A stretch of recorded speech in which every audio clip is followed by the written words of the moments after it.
Leo hapa tuko na wageni kutoka FAO. FAO ni kusema Food Agriculture Organization. Ni moja ya zile units za World Bank zinasaidia ukulima pamoja na maendeleo around ukulima.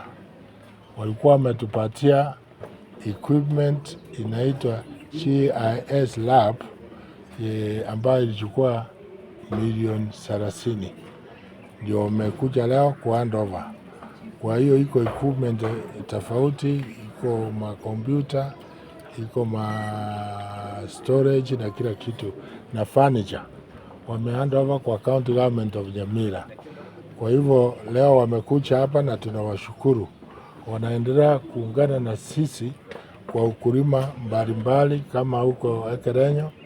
Iko mamama wanafanya vegetables, waliwapatia fridge. Kwa industrial park hapa tunaungana, tunaendelea mzuri. Unaweza itumia mara mingi kulingana na vile unataka. Vile nimesema inasaidia kwa mambo ya kudai kodi, yaani ushuru. Inamulika because iko na unatumia satellite. Kama ni mahali kama Kibirigo, unamulika duka zote. Zile asijalipa rates, unajua. Zile asijalipa trade licenses, nazo unasimulika. Tunataka ili mtu ukilipa hivi, ina update immediately so that tusifuate mtu tayari amelipa. Na iko njia mingi unaweza itumia kwa sababu kulingana na vile unataka. Ujuzi umeenda mbali na hiyo ujuzi, teknolojia ya kisasa ndio nataka kutumia kufanya kazi. Asante.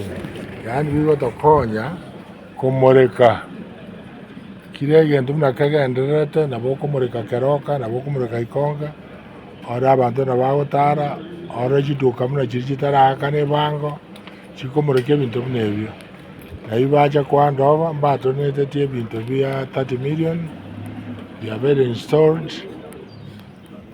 data ikobekwa byanza gukora egasi igasi amatuka amakae wiki emo seibere data ikobekwa nabo konyora tokomonta kiro omonto wetera GIS lab na kie kebacha batande rioba tuasainirie na kire gento na nde tokobakira mbia mono ase omusaada oyo na nde bagenda tokonya mumatengo tokonya barasoboremi na koroisi industrial park muinoga igo tokobabori bagendere negasi yengi. The Assistant FAO Country Representative. Now, we are very glad to be in Nyamira County today and very glad to His Excellency and the County Government of Nyamira for the good collaboration that we've had with them. Not only on the area of land, but even on the side of agriculture, just the productivity aspects that we also push. All this is in the effort to make sure that we enhance the food and nutrition security in the entire Republic of Kenya. Now, on our effort to do the same, FAO partnered with the European Union, through which we have some funding that we've been able to use in the area of land governance. As you know, land is one key factor of production.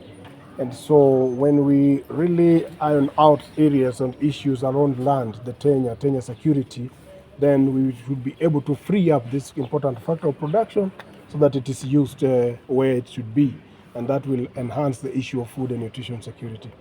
So through the land governance program, the digital land governance program, we are supporting all the 47 counties that already putting the GIS laboratory. And one of the things that you see there is that you will be able to plan. That is the most important thing. With this lab, the county will be able to plan its issues of food and nutrition security, where production is taking place, where it's not taking place, the reasons behind the same, and then you put this in your plan for this year, for the following year, and the years to come. That is a very critical aspect of the lab that we have given out today. But we have also said that the GIS laboratory, as the governor has pointed out, has so many other uses that it can be put into, including mapping out other facilities, amenities within the county, and making sure that that also helps you to know where to place them, how to reorganize them, and also how to support them in the same way. because at the end of the day, even those amenities, be they schools, health centers, and whatever, they are on land, and we want to use those land also, the space that is there, for food and nutrition security. So that is a very critical point. Let me point out here that besides just handing over the GIS laboratory today, we have been in this area since Monday, and we have had a very good conversation with the Nyamira County and Kisi County, together with the National Land Commission and the Kisi University, about the land fragmentation. As we all know, this is becoming an issue around especially this area, Nyamira, Kisi, and many other parts in the country. So we're just beginning to see what can be done about land fragmentation so that we can carry everyone together in this conversation. And we had a very good discourse on Monday and Tuesday in Kisi University. And we hope that this is something that we can deliberate on very honestly with each other and with the farmers who really sometimes bear the brunt of some of this degradation. Thank you.